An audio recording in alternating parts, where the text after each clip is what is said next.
Rewmi 24 TV. dalal leen ak jàmm yéen ñi safoo site internet bi di Rewmi 24 TV li gën a fës ci bopp xabar yi nag dañu koy door rek communiqué bi nga xamante ne rek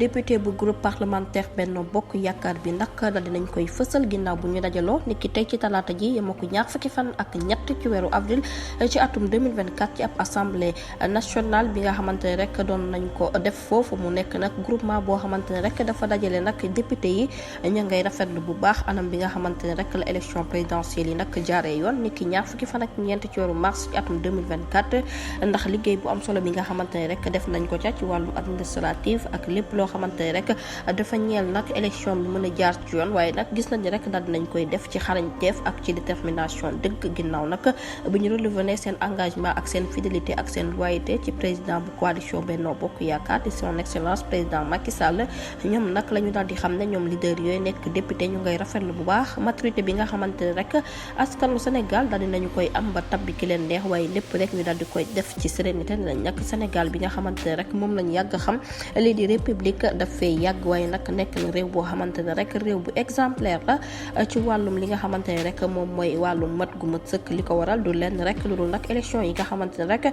daal dinañ cey dem ak maturité bu mat sëkk moom groupe parlementaire bi nag ña ngay daal di xam ne rek tey lañ gën a takko tey lañ gën a pare rek pour assumer rôle bi nga xamante ne rek ñu ngi koy jouer ak mission yi nga xamante ne rek jox nañ leen ko ak responsabilité yi nga xamante ne rek jox nañ leen ko mu ñeel république yi ak intérêt sénégalais yi ak rawatina nag intérêt sénégalais yi ci rapport bu nu mel ñoom député yu coalition Benno Bokk Yaakaar nag ña ngay xaar rek ñu daal di leen gën a ñongal seen concertation gën a waxtaan ci seen biir bu ko defee rek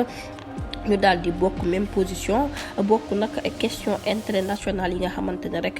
fas yéene nañ koo def mu nekk nag mbir moo xamante ne rek ñoom député yi nag ne nañ daal ñu ngay gën a dëggalaat seen qualité ak seen respect jëmale ko nag ci constitution réew mi ak lii di ay droits républicains xibaar bu nu mel nag ñu ngi ko daal di fësal ci ab communiqué ni ki tey yemoo ñaar fukki fan ak ñett ci weeru avril ci atum 2024 bi kii di président Abdoul Mbow nag moom moo ko daal di rek signé jërë ngeen jëf ci teewlu bi bu leen fàtte abonné bés cloche de notification ngir mën a am yeneen i xibaar